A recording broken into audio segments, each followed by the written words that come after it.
One of my son Nathan's favorite movies is Gladiator, in which the actor Russell Crowe plays the Roman general Maximus. The 2000 film won 5 Academy Awards, including Best Actor and Best Picture. At the beginning of the film, General Maximus gives a short speech to his troops before the Battle of Tuolberg Forest. He says to his fellow soldiers, "What we do in life echoes in eternity." I believe that sentiment. I think Nate does too. Furthermore, I believe it's a point of view that's shared by most, if not all, of the biblical writers. What we do in life echoes in eternity. Another word for this is legacy. One of my core beliefs about reality is that history has meaning, that history moves forward. We're not in a time loop in which we have multiple chances to perfect our days. We're not living in Groundhog's Day or The Edge of Tomorrow or the first 15 lives of Harry August. What we do, what we choose, how we script our days, all of that matters. This is the task of our lives, in my personal belief. We're free to choose good or evil, to spend our days helping people, creation, animals, the earth, or we can choose to center our time mainly on ourselves without regard for everyone else. We can do things that matter, relieve suffering, lift others up, create art and music and beauty, or not. We can spend our lives trivially. We have agency. Our choices aren't always clear, of course. To be human is to know ambiguity, shades of gray, and confusion. Randomness, chance, and the free choices of others interplay with other forces, such as the divine coaxing us to the good, the best, towards wholeness and shalom. Most of us have a shot or two that is crucial not to waste. This is what I love about Psalm 78. It reminds us to consider all that God has already done in our lives in order to help us see a divine path forward. The psalm is a call, a challenge to remember and to pass it on to our children. In essence, saying, remember the legacy of God's love in action in Israel's life, and by extension, our own lives. This legacy will guide you to make good and right decisions now. In this sense, Psalm 78 is similar to Hamilton, the musical we've been thinking about for 7 Sundays, concluding this morning. The musical Hamilton comes to an end with the death of its titular character, Alexander Hamilton, a gasp from his wife, Eliza, and one last song that brings together the themes and the meanings behind the entire production. Since debuting on Broadway in 2015, Hamilton has become a major hit, pop culture phenomenon, and one of the biggest musicals of all time. With its focus on Alexander Hamilton, and in particular his rivalry with Aaron Burr, Hamilton is able to tell an expansive tale of America's fight for independence and its struggles with gaining freedom and having to lead a nation.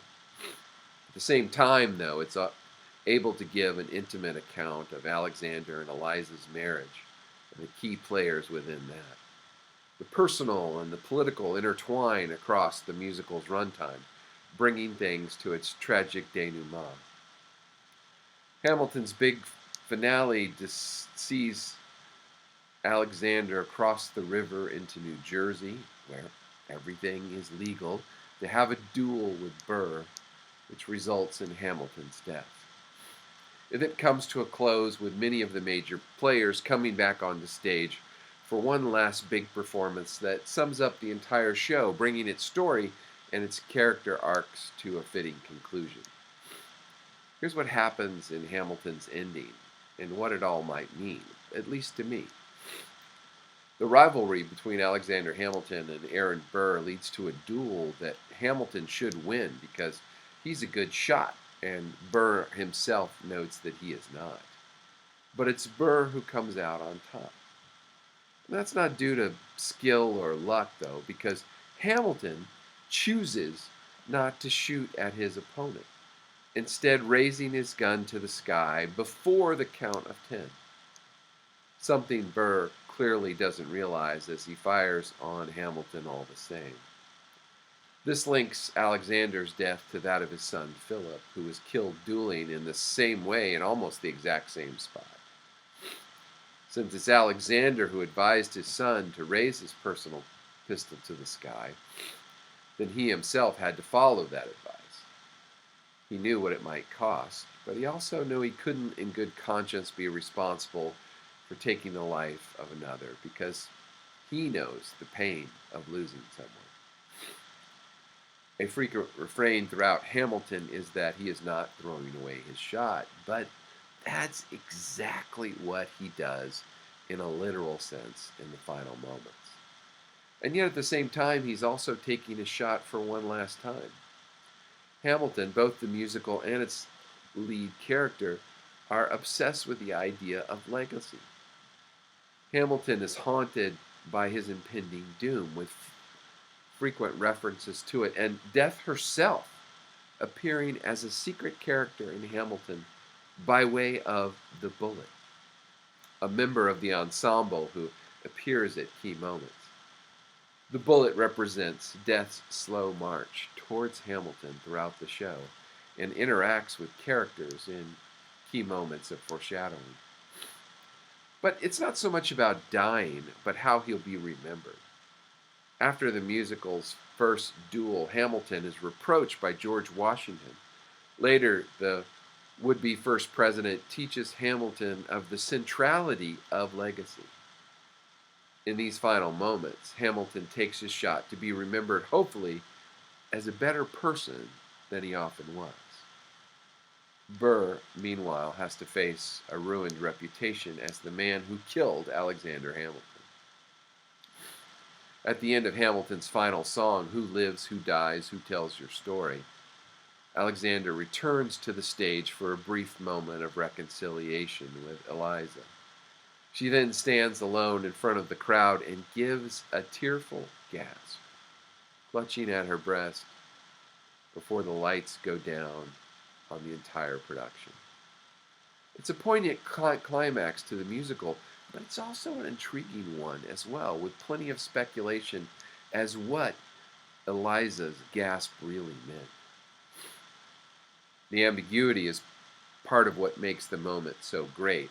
There are two main interpretations of her gasp. One is that Eliza is breaking the fourth wall, and that gasp is her seeing the audience. Given how Hamilton is framed by songs that step beyond the narrative contained within, with the first song having the key players introduce themselves, then there's a sense of things coming full circle if Eliza is seeing the audience in this moment. Eliza is asking, who tells your story? Or in other words, who tells Eliza's story? The gasp is one of seeing the audience, and one of recognition. They are the people who will tell her story. The other interpretation is that this is Eliza's final breath, which might be more in keeping with the lyrics of the song itself. Eliza sings about having more time and telling of all the deeds she's accomplished after Alexander's passing, before singing, "Oh, I can't wait to see you again, it's only a matter of time." With Alexander joining her on stage and her well-lived life is detailed, then maybe this is Eliza being reunited with Alexander as she passes on. But of course she is facing the audience when that happens. Both notions are supported by Philippa Sue, the actress who played Eliza for so long. People are like, is Eliza going to heaven? Is she seeing Alexander? Is she seeing God? What is that? And it's kind of all those things. Sometimes it's literally, I look out and I see the audience, and that's what it is. But I think that idea of transcendence is present in all of that. Eliza, as she details in the song, went on to live a full 50 years after Alexander's death, before dying in 1854 at the age of 97. Having lost the father to her children, Eliza went on to co-found Graham Wyndham, which was New York's first private orphanage. On top of all her philanthropic work, she continued to support and defend Alexander's legacy, which included demanding apologies from those who had spoken against him, and organized and campaigned for the publication of his letters and other writings. Eliza died in Washington, D.C., but was buried near Alexander's grave back in New York. So, what happens to Aaron Burr after killing Hamilton? After shooting Hamilton, Burr sings, "When Alexander aimed at the sky, he may have been the first one to die, but I'm the one who paid for it. I survived, but I paid for it. Now I'm the villain in your history." Burr briefly fled to South Carolina after the duel. You'd better hide. But eventually went back to Washington to complete his term as vice president. He was charged with murder in New York and New Jersey, but ultimately neither crime was able to stick, and so Burr didn't face any prison sentence for Hamilton's death. However, things were never quite the same for him after that. Aaron Burr, after departing the office of vice president, worked with General James Wilkinson on a conspiracy against the U.S., whereby Burr intended to develop lands in the southwest U.S. and Mexico into his own independent country, having been leased lands in Texas by the Spanish government. Wilkinson betrayed Burr to President Thomas Jefferson, who attempted to have his old rival charged with treason. As with murder, Burr was eventually acquitted of any wrongdoing due to a lack of evidence demanded by the Constitution, but any shreds of his political career were left completely destroyed. Burr left America for Europe, spending years in England before eventually returning to New York again to practice law. But he wasn't the key player he once had been. What Comes Next was a song that we looked carefully at belonging to King George III after America gains her independence. But it's also one worth asking after Hamilton's death. With another of its founding fathers dead, and with the VP the person who shot him, what did the years immediately following Hamilton's death entail? And how did they speak to his legacy? Two core tenets of his time in government and what he thought about his legacy were slavery, and given that he ran the Treasury, the nation's finances. As both Thomas Jefferson and Madison sing in Who Lives, Who Dies, Who Tells Your Story, I'll give him this. His financial system is a work of genius. He doesn't get enough credit for all the credit he gave us. Hamilton is a core figure in the American School of Economics, which was the nation's guiding economic principle for almost 200 years, including high tariffs, government investments, and a national bank. It's Hamilton's greatest legacy that was built out from his work in the Treasury. More open to debate is Hamilton's work on the abolition of slavery. The musical presents him as an abolitionist, mostly through his strong support of John Laurens, but there are some challenges on exactly how much of a priority this was for Alexander, because his mother owned slaves. Even so, Hamilton's work did help to lead Haiti to becoming the first independent state in the Western Hemisphere to have a majority black population. On the flip side of his politics, Hamilton's decision not to support his own party essentially led to the end of the Federalist Party as a major player. Thomas Jefferson was followed by a long line for Democratic Republican presidents, including James Madison. For me, the true hero of the musical is Eliza. It's Alexander's story which gets told, yet Eliza's the one who gets to show the viewers the side to the story which may otherwise have been untold. She's the one who decides that Alexander's story must be told, and so collects his writings and interviews the soldiers who fought with him. She goes to great lengths to ensure Alexander's legacy is not forgotten. Furthermore, Eliza is the one who has the ability to step back and observe what they have achieved. Her compassion and her empathy are responsible for their marriage lasting and for turning Alexander into whatever man he became. Eliza doesn't hold Alexander back from anything, but simply emphasizes the need to pause and to breathe. She's probably the most humane character in the show and isn't constantly worried about how she is perceived, as Alexander is. Washington and Alexander know that history has its eyes on them, but it's Eliza who's able to use it effectively for herself. She recognizes the control that she has over the narrative. She understands and uses her ability to manage that narrative to ensure she exits and re-enters as she wishes. Eliza is not someone who is willing to let others decide how history views her. Tragedies befall Eliza. Her husband has an affair and announces it to the world.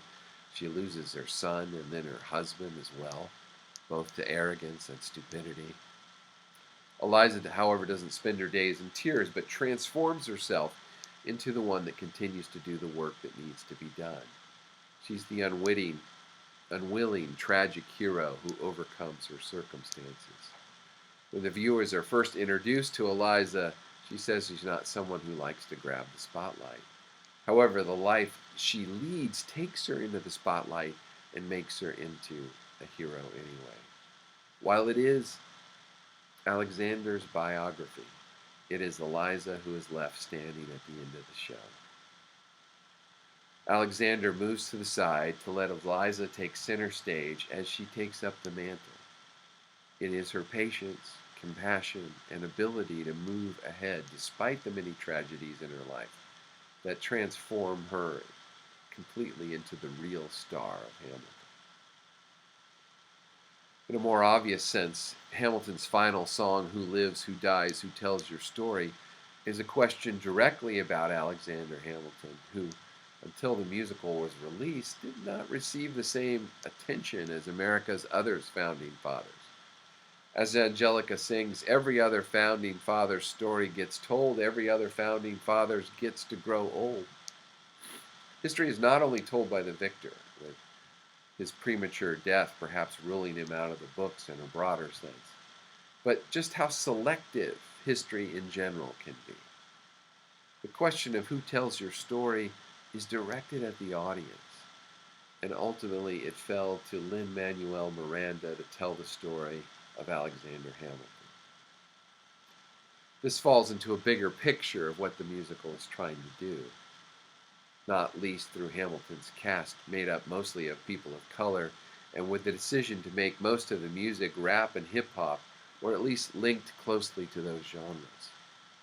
It's about being able to reclaim history and tell that story with new perspectives and putting people of color and women back into the narrative and not just Hamilton himself.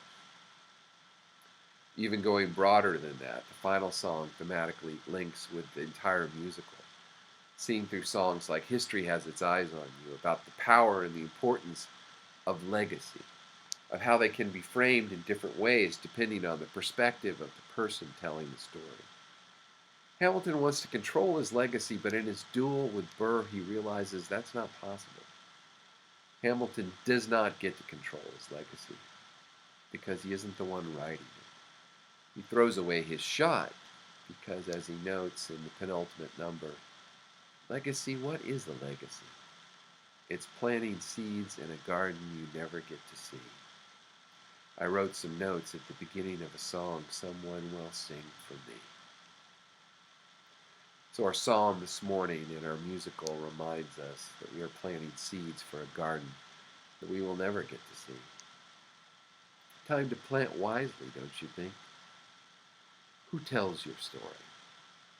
Well, finally, God does. God tells it with breathtaking passion, grace, creativity, and love. This is the gospel according to Hamilton and the good news of Jesus Christ. Amen.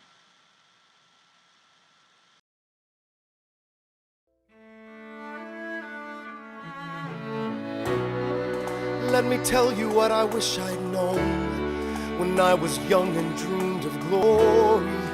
You have no control. Who lives, who dies, who tells your story? President Jefferson. I'll give him this. His financial system is a work of genius. I couldn't undo it if I tried. And I tried. Who lives, who dies, who tells your story? President Madison. He took our country from bankruptcy to prosperity. I hate to admit it, but he doesn't get enough credit for all the credit he gave us. Who lives, who dies, who tells your story? Every other founding father story gets told.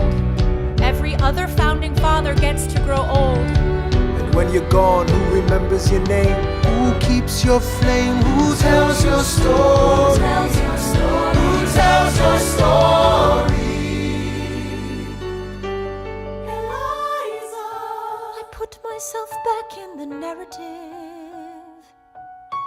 I stop wasting time on tears. I live another 50 years. It's not enough. I interview every soldier who fought by your side. She tells our story. I try to make sense of your thousands of pages of writings. You really do write, but you're running out of time. I rely on Angelica. While she's alive, we tell your story. She is buried in Trinity Church near you. When I needed her most, she was right on time. And I'm still not through. I ask myself, what would you do if you had more time? The Lord in His kindness, He gives me what you always wanted. He gives me more time. I raise funds in D.C. for the Washington Monument. She tells my story. I speak out against slavery. You could have done so much more if you only had time. And when my time is up, have I done enough? Will they tell your story? Oh, can I show you what I'm proudest of? The orphanage. I established the first private orphanage in New York City. The orphanage. I helped raise hundreds of children. I get to see them growing up. In their eyes I see you, Alexander. I see you every time. And when my time is up, have I done enough? Will they tell your story? Oh, I can't wait to see you again. It's only a matter of time. Will they tell your story? Who lives, who dies, who tells your story? Will they tell your story? Who lives, who dies, who tells your story?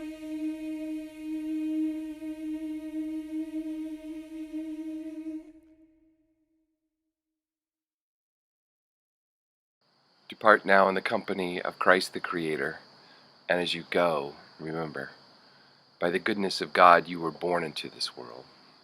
By the grace of God you have been kept all day long, even unto this hour. And by the love of God, fully revealed in the face of Jesus, you are being redeemed. Amen.